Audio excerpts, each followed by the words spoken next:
The snow fell without mercy. It covered the trees. It covered the roads. It covered the bodies. By December 1944, the forests of the Ardennes had turned into a frozen trap. American units were spread thin, expecting a quiet winter. Instead, they woke up to the largest German offensive in the West. Columns of German armor pushed through the fog. Fast, aggressive, relentless. The objective was simple: break the Allied lines, split the front, drive to Antwerp, force a political collapse. And in the middle of that push sat a small Belgian town most Americans had never heard of. Bastogne. It wasn't large. It wasn't glamorous, but it was critical. 7 major roads ran through it. Whoever controlled Bastogne controlled movement in the region. The Germans knew it. So did the Americans. As German forces advanced, American units were ordered to move in and hold the town at all costs. The 101st Airborne Division arrived by truck. No winter gear. Limited artillery. No preparation for a siege. They didn't even have proper cold weather boots. Within days, the circle closed. German divisions surrounded Bastogne from nearly every direction. Tanks blocked the roads. Infantry sealed the forests. Communication lines were cut or unreliable. The men inside began to understand something chilling. No reinforcements were coming. Not yet. Snowstorms grounded Allied aircraft. Air support vanished. Resupply was impossible. Ammunition would have to last. Food would have to stretch. And the temperature kept dropping. At night, it fell below 0. Rifles froze. Bandages stiffened. Wounded men shivered in foxholes dug into rock-hard ground. The Germans tightened the ring slowly, not reckless, not rushed. They believed time was on their side. They had numbers. They had armor. They had supplies. The Americans had a town. And each other. Commanders inside Bastogne faced a brutal reality. If the Germans broke through one section of the perimeter, the entire defense could collapse. There was no depth, no fallback line. This wasn't a battle of maneuver. It was survival. Every decision now mattered more than ever. Where to place artillery, how to ration ammunition, which units could rotate to warm up, and which had to stay exposed. And behind every order was the same unspoken truth. They were alone. Men wrote letters in freezing tents. Some never finished them. Others kept scanning the gray sky, hoping to hear the sound of American engines breaking through the storm. But the sky stayed silent. The circle had closed, and winter was just beginning. The cold became the enemy no one could shoot. Temperatures dropped below 0. Wind cut through uniforms never designed for this kind of winter. Boots froze stiff overnight. Some men wrapped their feet in burlap. Others stuffed newspapers inside their jackets. It wasn't enough. Frostbite began to spread almost as fast as the German patrols. Inside Bastogne, supplies were vanishing.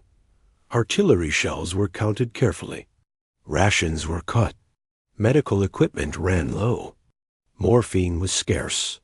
Bandages were reused when they had to be. Wounded soldiers lay in makeshift aid stations, church basements, cellars, shattered buildings.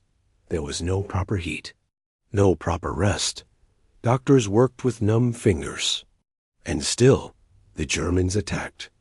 They probed the lines constantly, testing weak spots, sending armor down narrow roads, forcing the Americans to respond, to burn precious ammunition. Every shot now required a decision.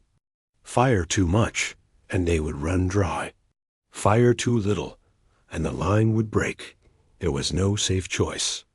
Communications were unreliable. Radios failed in the cold. Wires were cut by shell fire. Units sometimes fought for hours without knowing what was happening on their flanks. Isolation deepened the pressure. Men began to ask quiet questions. How long can we last? Will anyone reach us? Are we already written off? Above them, heavy clouds blocked Allied air support. Snowstorms grounded transport planes. The sky felt like another wall. German commanders believed the Americans would break under this combination: cold, hunger, and fear. It had worked before. Starve them, freeze them, surround them. Let time do the killing. Inside Bastogne, American leadership faced the hardest calculation yet. They could attempt a breakout with limited fuel and ammunition, risking destruction in open terrain. Or they could hold and hope that somewhere beyond the snow, General Patton's forces were turning north. But hope doesn't warm frozen hands. It doesn't stop artillery. And it doesn't fill an empty stomach. The men in Bastogne were running low on everything, except resolve. And soon, the Germans would test that resolve directly. On December 22, 1944, the Germans made their move. White flags appeared near the American lines. Not a trick, not an attack. A message. German officers approached under truce and delivered a formal demand.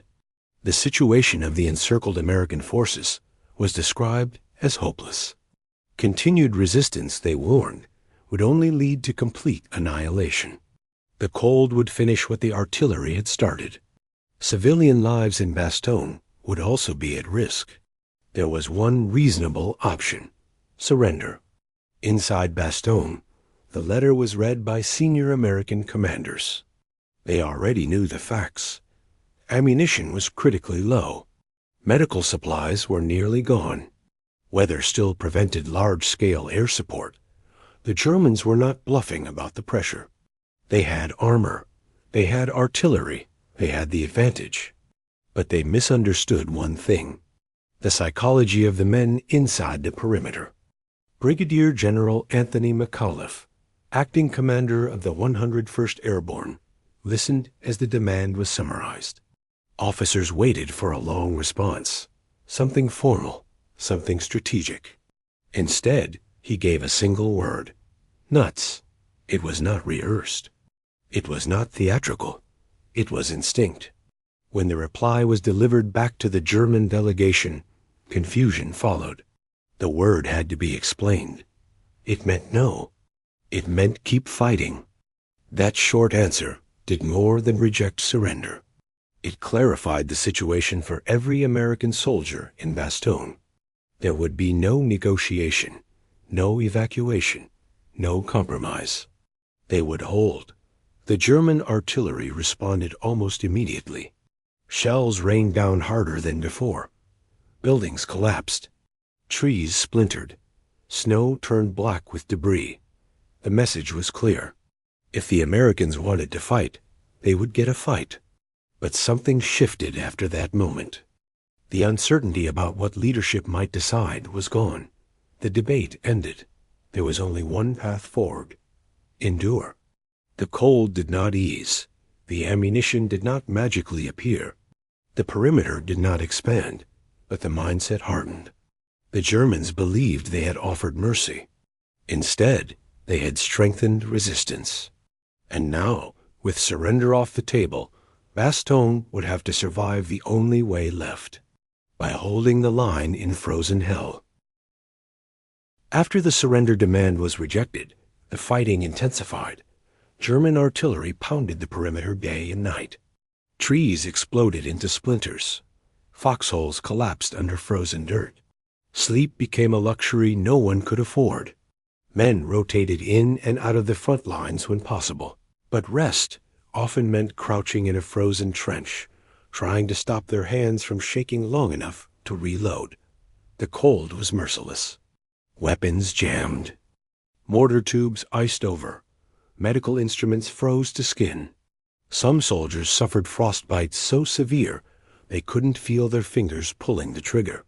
Others fought through numbness because stepping back meant leaving a gap in the line, and there were no reserves to fill that gap.